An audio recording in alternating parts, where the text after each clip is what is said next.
As the national economy teeters and this credit rating fiasco is now added to it, a parallel black market is running strong in this country. Police are struggling to stop merchants from peddling counterfeit luxury goods, not only on sketchy street corners, but in high-end shopping malls. Ryan Owens brings us this report from California. These cops aren't on the hunt for drugs or a murderer. At this luxury mall in the OC, Orange County, California, police are raiding a shop near Nordstrom and Macy's. The contraband these cops are after? Counterfeit clothes. Just relax and we have a search warrant. Okay. Santa Ana police officers arrest the store manager. He's accused of selling phony Prada, Dolce, and a huge stash of True Religion jeans. He pleaded not guilty. While police put their suspect in the car outside, the brains behind the bust is counting the merchandise inside. So there's not a real pair of True Religion in this store that you've seen? So far, not that I've seen. All So right. this is a great hit. He's KRIS BUCKNER, not a cop, but a private investigator, the middleman between the police and the brands themselves. We're sort of like the counterfeit cops. So anything that the cops do to investigate regular crimes, we're really doing here at our company for those brand owners that we represent. Yeah, it looks like it could be real. I just need to take a better look at it. BUCKNER shared some of his secrets on how to tell a fake. If this were authentic, you would say True Religion on the inside, and there's nothing on these. One of the other things we do may sound a little funny, but we do the smell test on jeans. These guys throw these in plastic bags before they're even dry, throw them on a container, smuggle them in the US. So quite often you'll smell them, and they kind of have a little mildewy smell to them. Wow. Long before these cases end up at a police station, they are hatched here at the headquarters of his company, Investigative Consultants. This is our evidence storage facility. This is where all Acting on evidence- tips, BUCKNER's agents go undercover to gather evidence. How many different disguises do you have? Oh, multiple. I mean, I change my clothes, I change my wigs, sunglasses, accessories. This watch has a camera inside the face of it. This is a keychain. This also does have a undercover camera in it.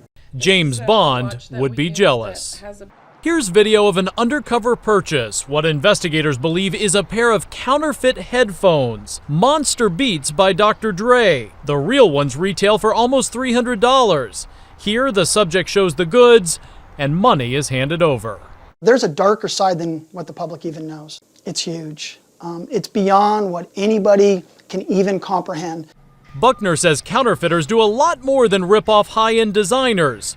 He says their money funds gangs, organized crime, even terrorist organizations. So you're saying, here I am, a guy just trying to get a good-looking pair of jeans or some cool sunglasses, and I have no idea where that money ends up.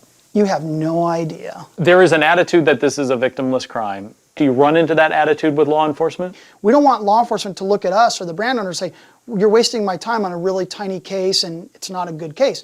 So our job is to make sure that we bring them something that they really will evaluate. And I can tell you that in a majority of the cases that we do, all get prosecuted.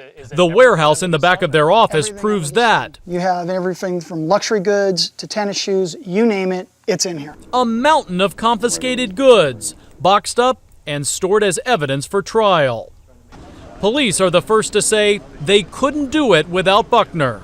What KRIS does for us is pretty much 50% of our tips and investigations. It's not just the investigative work. We'll peel off, LAPD will continue forward. He also goes on the raids. We tagged along for this one with the LAPD. KRIS waits a few blocks away to get that call. Perfect, awesome. This time, officers arrest this woman for selling goods out of a makeshift store in an area of downtown Los Angeles known as the city's counterfeit capital. Her shop may not look like much, but police say she is part of a crew making more than $500,000 a year. If you calculate, it's about $2,000 a day. Their evidence? Allegedly in her own handwriting. We got the subject we were looking for, recovered counterfeit merchandise. Nobody got hurt, so huge success. But success is tough to measure when the problem is this massive, and BUCKNER doesn't have to look far for a reminder of that. The Port of Los Angeles is the largest in the country, a major entry point for illegal goods, most of them from China. 14,000 containers come through here every day. That's a shipment every 7 seconds. Officials are trying to keep up and say illegal seizures increased 40% last year. With the volume of freight that we get here in Los Angeles, I believe that the smuggler is pretty sure that if they send 20 containers, that a few of them are going to go through. But KRIS BUCKNER is sure trying. Last year alone, he took about $250 million worth of counterfeit goods off the street. The public just doesn't really understand the true effects of counterfeit goods, and until they stop buying, this problem's going to continue to get bigger and bigger. I'm Ryan Owens for Nightline in Orange County, California.